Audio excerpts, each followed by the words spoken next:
Aba gusto ko lang naman ibahagi sa iyo ang aking recipe. Noon pa man ganito na talaga ang paraan ko ng paggawa ng masarap na siomay. Giniling na baboy muna, saka ko naman ilalagay ang swahe o yung tinartar na hipon, isang pirasong itlog, sibuyas na kulay ube, at syempre lalagyan ko rin ng sibuyas na berde. Asin, naparami lang ang kuha pero hindi ko naman ilalahat iyan. Kulay puting durog na paminta at area matinding panimpla. Yan ang sikreto kung bakit may nalalasahan kang parang kakaiba sa mga pagkain ng Chino. Kaunti nga lang ang nilagay ko at sadya namang matapang ang lasa noon. Hahaluin at lalamasin ko na rin ng ayos dahil syempre alam mo na, para pantay-pantay ang lasa. Kung mahilig kang ang kumain sa mga Chinese restaurants, ay di are nahuli ko na ang siomay nila. Papagar nila ang naman ng pagkakasanare. Ginamitan ko ng kwadradong molo wrapper, mga kalahating kutsaritang karne, saka ko utay-utay na titiklupin aring mga gilid na parte. Habang nakaalalay ay sisiksikin ko naman are. Lagyan ko pa yan ng kapirasong hipon pang toppings para mas gwapo. Sa pakiwari ko na may ayos na ang gayaan,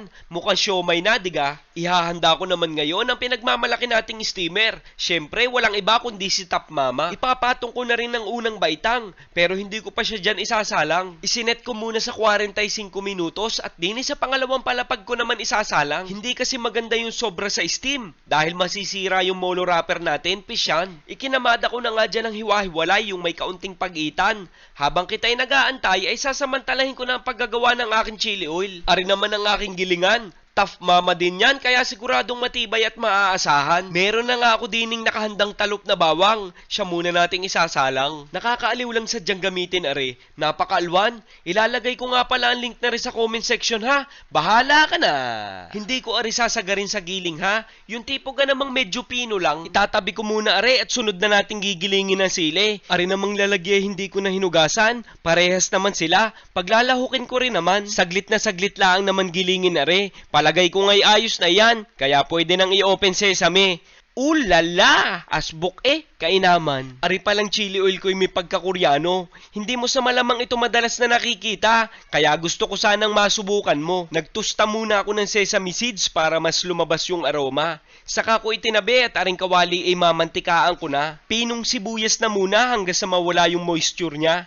Para hindi mapanis kaya ko siya inuna. Bago pa siya tuluyang matusta ay ilalagay ko na rin ng bawang. Hindi ko ari palulutungin ha, yung medyo malambot pa. Titimplahan ko na muna dini ng asin. Tapos ari ang ilalagay kong pampalasa. Shrimp cube, isang piraso lang. Tuloy lang ang halo hanggang sa maging ganari ang itsura.